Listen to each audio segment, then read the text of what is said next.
अंदर रसोई में जोर जोर से बर्तन पटकने की आवाज आ रही थी। लग रहा था जैसे रसोई में तूफान आ चुका हो सकता है कि शायद एक दो बर्तन शहीद भी हो गए हों, लेकिन बाहर बैठी मेघना को कोई फर्क नहीं पड़ रहा था।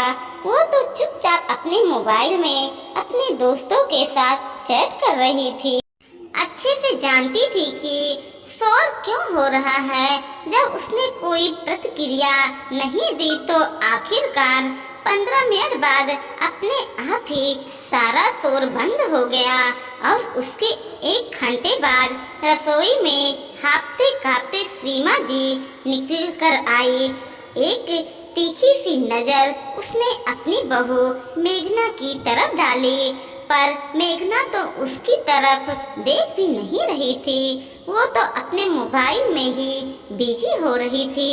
ये देखकर अपने पैर पटकते हुए सीमा जी अपने कमरे में जाकर बैठ गई। बहू इतनी कठोर हो जाएगी इसकी उन्हें उम्मीद नहीं थी। नहीं तो पहले वो उन्हें परेशान होते देखकर खुद ही उठकर रसोई में आ जाती थी। आज मेघना और सौरभ के बीच में झगड़ा हुई पूरे 5 दिन हो चुके थे। 5 दिन से घर का माहौल बड़ा बदला हुआ चुका था। दोनों एक दूसरे से बात तक नहीं कर रहे थे, लेकिन ना तो सौरभ और ना ही मेघना झुकने को तैयार थे। पर उसका खाजमियाना तो सीमा जी भुगत रही थी। पर कहना गलत नहीं होगा कि सीमा जी अपने ही गलती का कारण ऐसा भुगत रही थी। आखिर बेटे बहू में झगड़ा करा के उन्हें बड़ा मजा आता था, तो अब उस मजे की सजा तो मिलनी ही थी। इस बार यह मजा इस रूप में उभर जाएगा ये तो उन्हें सोचा ही नहीं था। मेघना और सौरभ की शादी को 1 साल हो चुके थे। उन्होंने लव मैरिज की थी। हालांकि सीमा जी को मेघना बिल्कुल पसंद नहीं थी, पर कहीं बेटा छोड़कर चले न जाए ये सोचकर उन्होंने शादी के लिए हाँ कर दी। वो मेघना को बहू तो बना कर ले आई, लेकिन कभी दिल से उसे बहू मान ही नहीं पाई। इस कारण से अक्सर वो दोनों पति पत्नी में कुछ न कुछ गलत फहमियाँ पैदा करवा ही देती, जिससे दोनों लड़ पड़ते और ये देखकर उन्हें बड़ा सुकून मिलता। इसलिए 1 साल में दोनों से झगड़े ही ज्यादा हुए होंगे। आखिरकार कभी मेघना को तो कभी सौरभ को अपनी शादी बचाने के लिए झुकना पड़ता, पर अधिकतर तो मेघना को ही झुकना पड़ता था।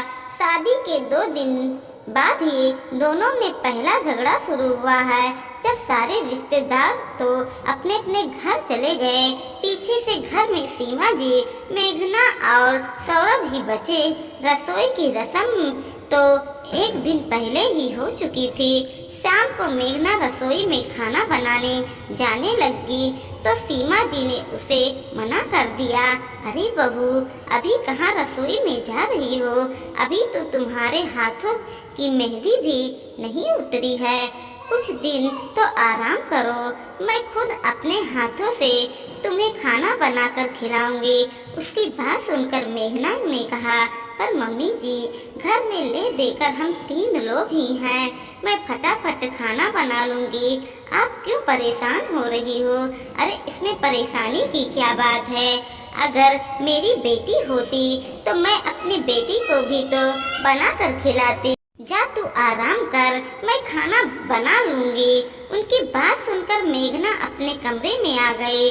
कुछ ही देर बाद सौरभ घर में आया तो सीमा जी सिर पर पट्टी बांधकर रसोई से निकली। उन्हें सिर पर पट्टी बंधे देखकर सौरभ ने पूछा, क्या हुआ मम्मी, आपको सिर दर्द हो रहा है?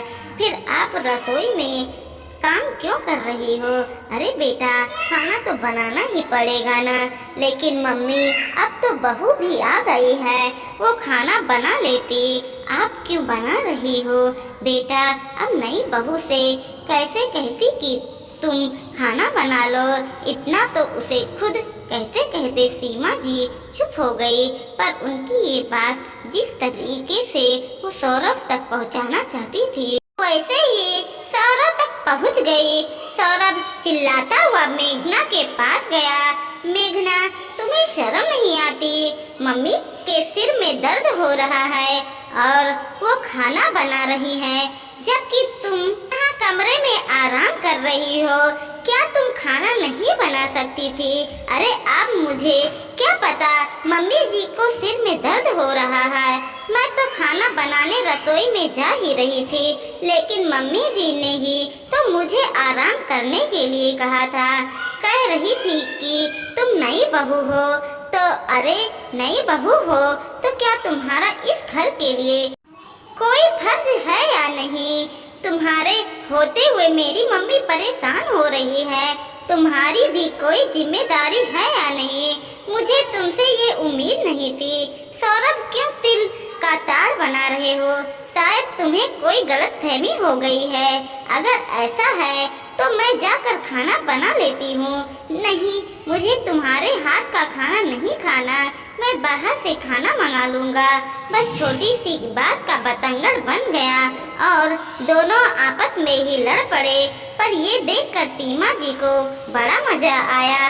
रसोई में जाकर मेघना ने खाना तो बना लिया, लेकिन उस दिन सौरभ ने मेघना के हाथ का बना हुआ खाना नहीं खाया। अब तो वो आए दिन दोनों के बीच में कोई ना कोई गलतफहमियां पैदा कर ही देती और फिर खुद बैठकर तमाशा देखती। दोनों के सामने ऐसे मासूम सी बन जाती है जैसे उन्हें कुछ पता ही ना हो कि क्या बात हुई है। पर इसका असर अक्सर यही होता कि सौरभ मेघना के हाथ का बना हुआ खाना छोड़ देता और जब तक मेघना आगे होकर माफी नहीं मांग लेती तब तक या तो वो बाहर से खाना लाकर खाता या फिर सीमा जी अपने हाथों से उसे खाना बनाकर खिलाती। अब सीमा जी को परेशान होता देखकर मेघना खुद ही 1-2 दिन में माफी मांग लेती। पर धीरे धीरे मेघना को अब समझ में आने लगा था कि ये सब सीमा जी का करा धरा होता है और वो दोनों पति पत्नी को बेवजह एक दूसरे से बस बेवकूफों की तरह लड़ते रह जाते हैं।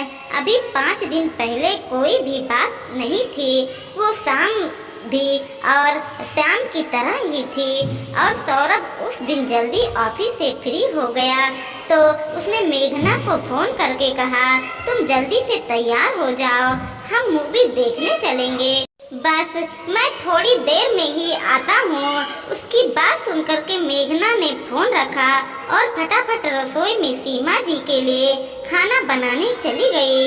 मेघना को रसोई में जाते देखकर सीमा जी ने पूछा, अरे बहू, आज इतनी जल्दी रसोई में? हाँ मम्मी जी, सौरभ का फोन आया था, उसने मूवी देखने का प्लान बनाया है तो सोचा कि आपके लिए तो खाना तैयार कर दूं। हम लोग तो शायद बाहर से खाकर आ जाएंगे। उसकी बात सुनकर के सीमा जी बोली, तुम रहने दो बहू, मैं ही अपने लिए कुछ बना लूंगी। मेघना उसकी बात सुनकर के रसोई से बाहर जाने को हुई पर फिर कुछ सोचकर वहीं रुक गई। नहीं नहीं मम्मी जी, आप क्यों परेशान होती हैं? मैं ही खाना बना देती हूँ। आप बताइए आपको क्या खाना है? मैं तो कुछ हल्का सा ही खाना चाहती हूँ। तुम एक काम करो, तुम खिचड़ी बना दो। मेघना ने फटाफट से कुकर में खिचड़ी चढ़ा दी और तैयार होने कमरे में आ गए। तब तक सौरभ भी घर पर आ गया। सीमा जी को रसोई से निकालते हुए देखकर उसने सीमा जी से पूछा, क्या हुआ मम्मी, आप रसोई में क्या कर रही हो? कुछ नहीं बेटा, अपने लिए खिचड़ी तैयार कर रही हूँ। अब तुम लोग तो बाहर घूमने जा रहे हो इसलिए खिचड़ी ही खाऊंगी। क्यों मम्मी, आपको जो खाना है वो खाओ, आखिर आपका घर है। नहीं तो मेघना से बनवा लेती। बहू तो तेरा फोन आते ही तैयार होने कमरे में चली गई, इसलिए अपने लिए खिचड़ी ही बना रही हूँ। सीमा जी ने दुखी होते हुए कहा। ये सौरभ को बिल्कुल अच्छा नहीं लगा और इतनी सी बात का उसे बतंगड़ बना दिया और तब से सौरभ और मेघना के बीच में झगड़ा चल रहा है। पर हर बार ये झगड़ा 1 या 2 दिन में खत्म हो जाता था, इसलिए सीमा जी को परेशानी नहीं होती थी। लेकिन इस बार तो मेघना झुकने को तैयार ही नहीं थी। जानती थी कि सब सीमा जी का करा धरा है, इसलिए 5 दिन से ऊपर हो गए, झगड़ा खत्म होने का नाम ही नहीं ले रहा था। और हर बार की तरह सौरभ मेघना के हाथ से बना खाना नहीं खा रहा था। अब रोज रोज तो बाहर का खाना पचता नहीं, तो मजबूरन सीमा जी को ही खाना बनाना पड़ रहा था। पहले दिन वो खाना बाहर से ही आ गया, पर अब पूरे 4 दिन हो गए उन्हें रसोई में सुबह शाम खाना बनाते हुए। मेघना के आने के बाद काम करने की आदत तो वैसे ही छूट गई, तो अब पसीने छूट रहे थे। जैसे ही सौरभ घर पर आया, उसने सीमा जी को आवाज लगाई, मम्मी बहुत जोर से भूख लग रही है, जल्दी से खाना लगा दो। फिर एक नजर मेघना की तरफ देखा और चुपचाप मुंह फेर कर कमरे में चला गया। सीमा जी गुनगुनाती हुई अपने कमरे में से आई और सीधे रसोई में चली गई। तब तक सौरभ भी चेंज करके बाहर आकर डाइनिंग टेबल पर बैठे। इतने में सीमा जी अंदर रसोई से खाना के बर्तन लेकर आई और डाइनिंग टेबल पर जोर से पटकते हुए बोली, कब तक चलेगा तुम दोनों का ये ड्रामा? परेशान हो गई हूँ मैं। अरे हम इस उम्र में मुझको काम करना पड़ रहा है, तो क्या फायदा तुम दोनों बेटे बहू का? सीमा जी की बात सुनकर सोफे पर बैठी हुई मेघना बोली, अब मैं क्या कर सकती हूँ मम्मी जी, आपके बेटे को मेरे हाथ का खाना खाना ही नहीं है। तो इस दिन जब मैं मूवी देखने जा रही थी, तो मम्मी के लिए खाना नहीं बना सकती थी। एक बार उसने पूछा नहीं सकती थी कि मम्मी जी आपको क्या खाना है, मैं आपकी पसंद का कुछ बना देती हूँ। लेकिन नहीं, तुम तो फटाफट बस तैयार होने चली गई। पीछे मेरी मम्मी अपने लिए खिचड़ी बना रहे थे, शर्म आना चाहिए तुम्हें। अच्छा मम्मी जी, खिचड़ी किसने बनाई थी? अचानक मेघना ने सवाल सीमा जी से किया। बहू तूने ही तो बनाई थी। सीमा जी वैसे तो गुस्से में थी, पर अचानक मुंह से सच निकल गया। सब सुनकर सौरभ एक टक सीमा जी की तरफ देखने लगा और फिर बोला, मम्मी उस दिन तो तुमने कहा था कि तुम रसोई में अपने लिए खिचड़ी बना रही हो। उसकी बात सुन करके सीमा को याद आया कि वो गलत बोल गई, पर फिर अपने बात को संभालते हुए बोली, अरे तूने कुछ गलत सुन लिया होगा। एक तो खुद ढंग से सुनता नहीं और फिर छोटी सी बात का बतंगड़ बना देता है। अब जा, मम्मी की बात से पलट गई तो सौरभ भी क्या कर सकता है। उसने मेघना की तरफ देखा तो मंद मंद मुस्कुरा रही थी, जैसे कहना चाह रही हो कि अब बताओ कौन गलत है, कहीं बात ज्यादा न बढ़ जाए और सीमा जी की पोल न खुल जाए। ये सोचकर सीमा जी सौरभ से बोली, अब खड़ा खड़ा देख क्या रहा है, खाना खा ले। और फटाफट रसोई में चली गई। पर खाना परोसते समय एक बार भी सीमा जी ने सौरभ से नजरें नहीं मिलाई। अब धीरे धीरे सौरभ को भी समझ में आने लगा था, पर अपनी मम्मी से क्या कहता, इसलिए चुपचाप खाना खा रहा था। बस वो दिन था और आज का दिन है।